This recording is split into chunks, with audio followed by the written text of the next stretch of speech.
Imagine the most heavily guarded, insanely wealthy building in the ancient world. It is not in Rome. It is the temple in Jerusalem. Millions of dollars are flowing through it daily. It is controlled by untouchable elites and guarded by heavily armed Roman soldiers. If you cause a scene here, you die. Period. But on one specific afternoon, a 30-year-old carpenter walks right through the front gates, looks at this massive, corrupt financial empire, and decides to tear it all down with his bare hands. The religious leaders were running a massive, ancient extortion scheme, scamming the absolute poorest people in society. If a desperate farmer traveled 100 miles to sacrifice an animal, the corrupt priests would reject it. They would force him to buy a certified animal at 10 times the price, exclusively using marked temple coins. It was a flawless money laundering operation happening right in the center of their most sacred space, and everyone was too terrified to stop it. He does not preach a soft sermon. He silently watches the vulnerable getting robbed.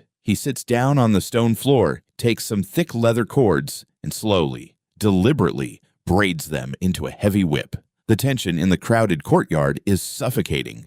The storm is coming. He stands up, and absolute chaos erupts. He does not just yell, he gets physical. He steps up to the merchants and violently flips their massive, heavy wooden tables. Hundreds of silver coins go flying into the air, crashing and ringing across the marble floor. He drives out the corrupt dealers, swinging the whip, shattering the quiet extortion. For a few hours, a single man completely shuts down the absolute center of power and wealth in the Middle East. The Roman guards on the fortress walls are watching. The religious mafia is panicking. In this single explosive moment, he signs his own death warrant. He knew the elite would torture and kill him for this, but he did it anyway to protect the poor. We are often taught to picture him as quiet and gentle, but history shows a man who was fearless enough to look the most dangerous, powerful men on earth in the eye and flip their tables.